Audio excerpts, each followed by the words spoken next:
بسم اللہ الرحمن الرحیم۔ السلام علیکم۔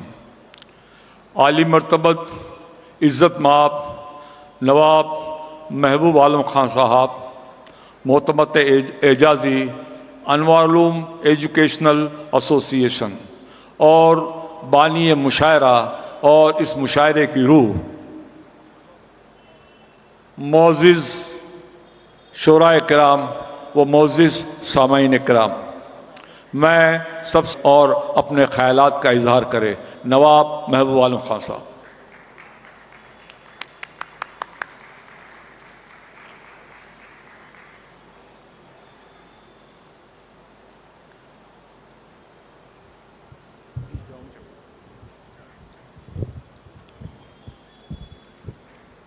کم کر اس کو۔ بسم اللہ الرحمن الرحیم۔ السلام علیکم شعراء اکرام اور سامعین، میں اپنے فرائض کی تکمیل کے لیے آپ کے سامنے یہاں پر حاضر ہوں۔ گزشتہ 5 سال سے انوار علوم یہ کل ہند مشاعرہ منعقد کیے جا رہا ہے۔ اس کی اصل وجہ یہ ہے کہ انوار علوم اردو بولنے والوں کا ادارہ ہے اور اس کے فرائض میں یہ داخل ہے کہ اردو کی خدمت کی جائے۔ اسی وجہ سے ہم یہ مشاعرہ منعقد کرتے ہیں۔ ایک بات یہ ہے کہ یہ چند لمحات ہمیشہ میرے لیے باعث مسرت ہوتے ہیں، لیکن اس سال کچھ باعث رنج بھی ہے۔ آپ حضرات بخوبی واقف ہیں کہ اس سال اس وقت ہمارے ساتھ راحت اندوری صاحب نہیں ہیں، وہ چل بچے۔ اردو ادب کا بڑا نقصان، اور یقیناً ہمارے اس مشاعرے کی وہ روح رواں تھے، اس کا بھی سخت نقصان ہے۔ مجھ پر لازم یہ ہے کہ میں اللہ کی بارگاہ میں ان کی مغفرت کے لیے ہاتھ اٹھاؤں اور آپ حضرات سے بھی دعا کروں کہ اللہ تعالیٰ ان کو اپنی رحمت میں لے لے۔ دوسری بات جو یہ ہے کہ اردو جو زبان ہے وہ اس کے کچھ آداب ہیں، اور یہ زبان بولنے والے اس وقت اس زبان کو کمزور کیے جا رہے ہیں۔ برا نہ ماننا یہ میری بات کا کہ ہم لوگوں پر ذمہ داری ہے، ہم اردو بولنے والوں پر، ہم اردو دان لوگوں پر یہ ذمہ داری ہے کہ اپنی اولاد کو، آنے والی نسل کو اردو سے واقف کرائیں، ان کو اس کی طرف متوجہ کریں اور ان پر شدت سے ان پر اثر انداز ہوں کہ وہ اردو سیکھیں۔ ہم نہیں چاہتے کہ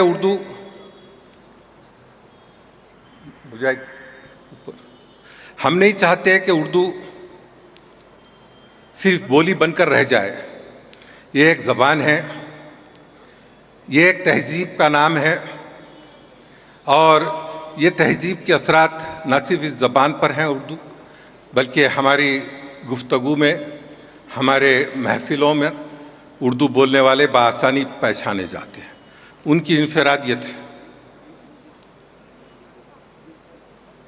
اس بات کے بعد میں مجھے یہ بات کا افسوس ہے کہ ہم اردو بولنے والے، کیا بات ہے کہ ہماری اولاد کو اردو کی طرف مائل نہیں کرتے؟ کیا وجہ ہے کہ آپ حضرات اس کی طرف توجہ نہیں کرتے؟ یہ آپ کی ذمہ داریوں میں سے ہے، یہ آپ کی ذمہ داریوں میں سے ایک ذمہ داری ہے کہ اردو کی خدمت کریں۔ اگر آپ نہ کریں گے تو کون کرے گا؟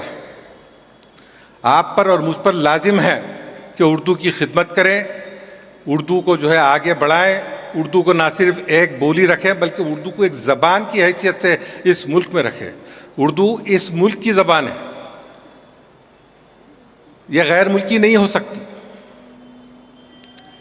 ایک بات اور میں آپ حضرات سے عرض کرنا چاہتا ہوں کہ اردو زبان کی تہذیب ہے، جو تہذیب ہے اس میں کئی لوازم ہیں، جیسے قوالی، جیسے مشاعرے، اور میں یہ تو بفخر کہہ سکتا ہوں کہ مشاعرے کی نظیر دوسری زبانوں میں شاید ہی ملتی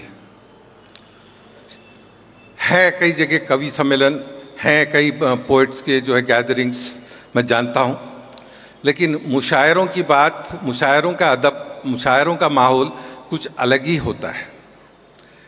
سامعین، یہ جو محفل ہے شعر و ادب کی محفل ہے، یہ کوئی گونگے اور بہروں کی محفل نہیں ہے۔ اس محفل کے کچھ آداب ہیں، ان آداب میں سے ایک یہ ہے کہ شعراء ہمارے مہربان شعر سنائیں گے اور آپ پر لازم ہے کہ ان کی داد دے، آپ پر لازم ہے کہ واہ واہ کی گونج ہو، آپ پر لازم ہے کہ مکرر کی تکرار ہو۔ ہم یہ دیکھتے ہیں، میں معافی چاہتا ہوں کہ کئی وقت میں دیکھا جا رہا ہے کہ ہمارے سامعین اس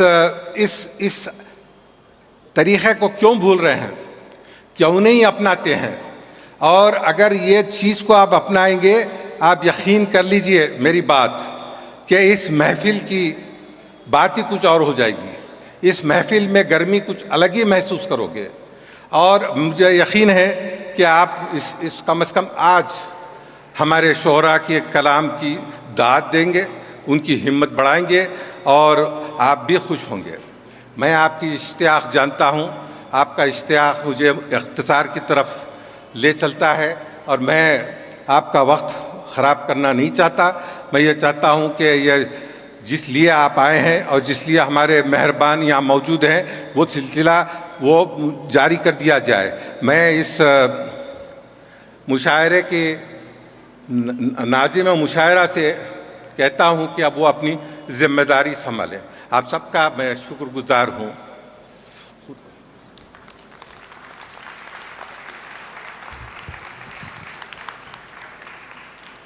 دوستو، آج کی اس بزم میں ہماری خوش قسمتی ہے کہ جناب نوین